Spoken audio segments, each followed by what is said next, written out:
Hello. भरत भाऊ, बोला ना. तुमचे आंदोलन पाहू राहिलो मी. खूप चांगल्या पद्धतीचं आंदोलन चालू आहे हा हा. आणि सामाजिक समाजाच्या लोकांना खूप व्यवस्थित मिळत आहे. थँक्यू. त्याचे गरजेचं आहे, ह्या गोष्टी गरजेच्या आहे. आपला हाच प्रचार आहे भाऊ. हाच हे योग्यच आहे ना साहेब. फुटबॉल योग्यच आहे. जनतेचा फुटबॉलच केलाय ना. आजचा हो, व्हिडिओ बघा हो. ना माझा. परत ते पुलाला भागदाड पडलं संवत्सरच्या. ते नाही बघितलं बघतो. हा. आजचा पण तो व्हिडिओ टाकला आता, अपलोड झाला एवढं. झाला का? बघतो मी. ते नाही पाहिलं मी अजून. ती वाईट परिस्थिती तिकडे खूप. हो ना. हो. अवघड आहे. कधी पूल पडल आणि खाली किती लोक मरतील काही सांगता येत नाही. काही त्या कोकणामध्ये नाही का त्या गाड्या पाण्यात गेल्या होत्या सारस्वत नदीमध्ये. हो. तशा पद्धतीचं होऊ शकतं असं. नाही, अतिशय चांगल्या पद्धतीने तुमचे नेतृत्व चालू आहे. सामाजिक बोध चालू आहे आणि त्या हिशोबाने छोटे छोटे क्लिप्स आहेत तुमच्या. एकदम बेस्ट तुम्ही हँडल करू राहिले. थँक्यू. अतिशय सुंदर. असं गरजेचं आहे त्या गोष्टी. लोकांसमोर सत्यता आली पाहिजे ना. सत्यता आली पाहिजे. आपण जर नगरपालिकेला टॅक्स भरतो, टॅक्स म्हणून सुविधा काय मिळतात आपल्याला? काहीच नाही मिळत. रोड रस्ते काहीच नाही. पाणी सुद्धा नाही मिळत. काहीच नाही. तुम्ही सगळे कर घेतात. स्वच्छता कर घेतात, शालेय कर घेतात, वृक्ष कर घेतात. याच्यापैकी काय सुविधा देतात सांगा आम्हाला म्हणा. तुमच्या माहितीसाठी सांगतो. आमचे वडील पडले ना तर ते पहाटे पाणी यायचं तर पडल्याने त्यांच्या खुब्याला ते रात्री झोपेत त्यांच्या लक्षात नाही आलं. ती पायरी एकच पायरी होती बर का भरत भाऊ. तर त्या खुब्याला मार लागला. त्यांचं क्रिएटिन वगैरे वाढलं आणि त्याच्यात त्यांचा मृत्यू झाला. तर फक्त त्याला कारण म्हणजे काय माहिती का? कोपरगावचं पहाटे येणारं गढूळ पाणी, शेवाळयुक्त पाणी. बरोबर. आता ते आई वडिलांना त्या पूर्वीपासून असं का मग पाणी आलं मग परत 8 दिवस नाही येणार, घ्या भरून. ते पाहायला बाहेर आले तर ते पडले. काय त्या शेवाळयुक्त पाण्यासाठी आमच्या वडिलांचा जीव गेला माहिती. अरे बापरे. असं म्हणजे वाईट वाटतं. काही गोष्टी विसरू शकत नाही अशा गोष्टी. फक्त भाऊ म्हणजे तुम्हाला एक विनंती करतो. आता तुमची वहिनी उभी राहते प्रेसिडेंटशिपसाठी नगराध्यक्ष पदाला. आहे ना मला माहिती आहे ना. मला फक्त सगळे मिळून एक संधी द्या. फक्त मी तुम्हाला दाखवतो कोपरगाव शहराची खरंच विकास कसा करायचा. भरत भाऊ, तुम्ही कामच करतात. इतकं चांगलं काम आहे ना. तुम्ही आज नाही करत ना दादा. बरोबर. तुम्हाला नगरसेवक व्हायचं असो नसो, हत्ती गणपतीच्या याच्यातून असो नसो, कोणावर अन्याय झाला तरी भरत भाऊ उभे राहतात. बरोबर. का बरं उभे राहतात? तुम्हाला काय त्यावेळेस नगरसेवक व्हायचं राहतं का?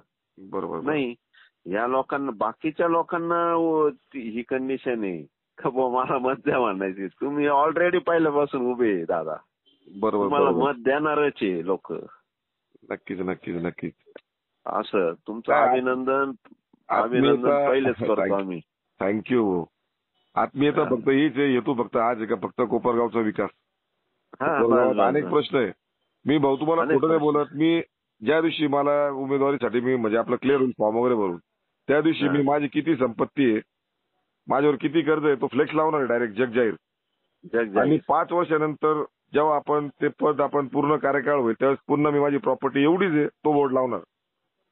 एकही रुपया मी नगरपालिकेचा चहा सुद्धा घेणार नाही. पण माझ्या नगरपालिकेत येणाऱ्या प्रत्येक नागरिकाला त्याच्या समस्या मान सन्मानपूर्वक त्या समस्या पूर्ण केल्या जातील, तक्रारी ऐकून घेतल्या जातील. 1 रुपया नगरपालिकेत भ्रष्टाचार करणार नाही, करून देणार नाही कोणाला. ही माझ्या मेलेल्या आईची शपथ आहे मला. मला खूप मनापासून काम करायचंय. प्रत्येक कोपरगावकरांना तुम्हाला सगळ्यांना एकच विनंती, एक संधी तुम्ही सपना भरत मोरेला द्यावी बस. आहे विनंती. आम्ही पण 4 लोकांना सांगणार आहे ना. तेच ना. कारण गावाचा विकास, गावाची बाजारपेठ जर बघितली ना की वाईट वाटते. दिवाळीचे 4 दिवस झाले आता सुतक पडलं गावामध्ये असं वाटतं. खरी गोष्ट. सगळे चांगले व्यापारी आहे, चांगला माल विकतात, आपल्याकडे दर चांगले व्यवस्थित स्वस्त आहेत, स्कीमा चांगल्या आहेत. असं असू नये. फक्त रस्त्यांमुळे, धुळीमुळे, पाणीमुळे कोपरगाव वंचित झालंय सगळ्या गोष्टी. 90% लोकांना आहे ना कंबर आणि पाठदुखीचे आजार आहे. का बरं माहिती? फक्त रोड. बरोबर. फक्त रोड. याला फक्त नगरपालिका जबाबदार आहे पाठीच्या आजाराला. काहीच नाही. आणि थोडंसं पाणी, खराब पाणी जरी पिलं तरी त्रास आहे. ते सुद्धा कारण आहे. म्हणजे हे झाले मेडिकली रिपोर्ट आहे असे. बरोबर. नाही भरत भाऊ तुम्हाला आहे ना 100% चान्सेस चांगले. नक्की भाऊ, आणि मी नक्की. तुमचे प्रत्येक व्हिडिओ पाहू राहिलो. नक्कीच या व्हिडिओच्या माध्यमातूनच मी प्रचार चालू केलाय भाऊ. जनतेच्या एवढ्या तक्रारी आहेत, एवढ्या अडचणी आहेत, एवढ्या सुविधा देश स्वातंत्र्य आल्यापासून मूलभूत सुविधा आजपर्यंत जनतेला भेटल्या नाहीयेत. नाही फक्त नाही आमचा प्रयत्न तोच राहील, उद्धव बाळासाहेब ठाकरे शिवसेना मशालच्या माध्यमातून जनतेपर्यंत पोहोचणार. जनतेचे जे काम जे जनतेच्या मनातलं आहे ना ते भाऊ करून दाखवणार. कारण आपण गोरगरिबीतून आलोय. वडील ड्रायव्हर होते आमचे, आयुष्य वडील गाडीत झोपले आमचे. 10 बाय 10चं घर होतं आमचं. माझं तर कशी परिस्थिती काढली आमच्या आईने. आई घरीच काम करायची, 4 बहिणी 3 भाऊ, छोटंसं कुटुंब होतं. त्यामुळे गरिबीची जाण आहे आपल्याला. 91-91 पासून भरत भाऊ मी तुम्हाला ओळखतो. जसं प्रवीण मेडिकल मध्ये होते आणि त्याच्यानंतरची तुमची प्रगती तुमचं. आणि काय असतं माहिती का, माणसाचं कर्तृत्व आणि स्त्रीचं चारित्र्य पाहिलं जातं. बरोबर बरोबर. तसं तुम्ही.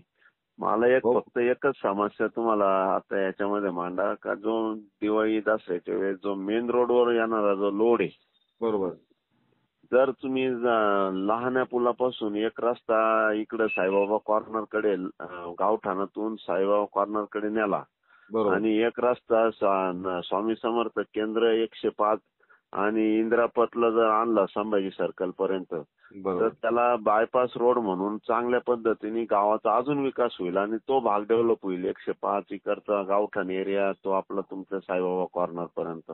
बरोबर. लोकांची वाहतूक वाढली तर. बरोबर.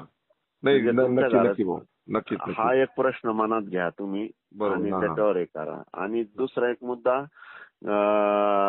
स्मशानभूमीमध्ये विद्युत दाहिनी चालू करा दादा. नक्कीच. हा तो एक वृक्षांवर झाडांवर आपलं प्रेम आहेच तेवढं. आपल्या डोक्यात तोच पहिले विद्युत दाहिनी दिलं. विद्युत दाहिनीचं एक डोक्यात घ्या. हो. आणि महिलांचे प्रश्न आता तिला माहिती आहे, आता ती प्रामुख्यानं महिलांना ते सांगते. स्वच्छतागृह नाही भाऊ महिलांसाठी कोपरगावात. नाही हा खूप मोठा प्रश्न आहे. महिलांसाठी तर नाहीये, पुरुषांसाठी पण कमी आहेत. ते भांडे चोरी गेलेत. बरोबर आहे. पाण्याच्या टाक्यात चोरी गेल्या, कॉक चोरी गेले, तिथे वेगळेच प्रकार घडतात. या सगळ्या गोष्टीवर नियंत्रण ठेवणं.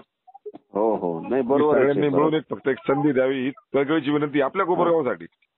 हो. आणि सगळ्यांना मी शाळेला कोल्हेला कोणाला विरोध करणार नाही, विरोधकांवर बोलणार नाही. भले त्यांनी काम करावं, ते नेते आपले, त्यांनी निधी आणावा, त्यांनी त्यांचं नाव लावा, आम्ही खाली बसू. नगराध्यक्ष आम्ही खुर्चीवर खाली बसू, त्यांना तुम्ही काम करा बाबा, तुमचं नाव लावा. हा महत्वाचा पॉईंट बोलले तुम्ही. बस कधी म्हणजे श्रेयवादाची लढाई नाही, नावासाठी लढाई करणार नाही. नाही कधीच नाही. आजपर्यंत नगराध्यक्षांचं तेच झालं, त्यांचा हेकडपणा, त्यांचं वागणं, मीपणामुळे काय झालं, नुकसान झालं. आणि हे शेवटी सच्च कार्यकर्ते ना तुम्ही. सच्च कार्यकर्ते एकदम एक नंबरचे. असं तुम्ही कधीच भेदभाव नाही केलेला. जे बाळासाहेब ठाकरेंनी तुम्हाला हे केलेले तेच तुम्ही घेऊन पुढे चालतात. नक्कीच. शिवसेना प्रमुखांचे विचार घेऊनच पुढे चालतोय जनतेसाठी, सगळ्या समाजाला घेऊन चालायचे भाऊ. मला कोणताही जातीवाद करायचं नाही. सगळ्या लोकांना मार्केट भेटलं पाहिजे, सगळ्यांना करण्याची मुभा भेटली पाहिजे, प्रत्येकाचं पोट भरलं पाहिजे, एवढीच कळकळीची विनंती राहणार आपली. बस ते काम करणार. कारण एक ड्रायव्हरचा पोरगा आहे, माझ्या बापाने आयुष्यभर इमानदारीने वागलेत माझे वडील. नक्कीच तुमचा आशीर्वाद असू द्या. तुम्ही खूप चांगल्या सूचना दिल्या, नक्कीच त्याचं पालन होईल. हो नक्की चालेल. नक्की. धन्यवाद. थँक्यू.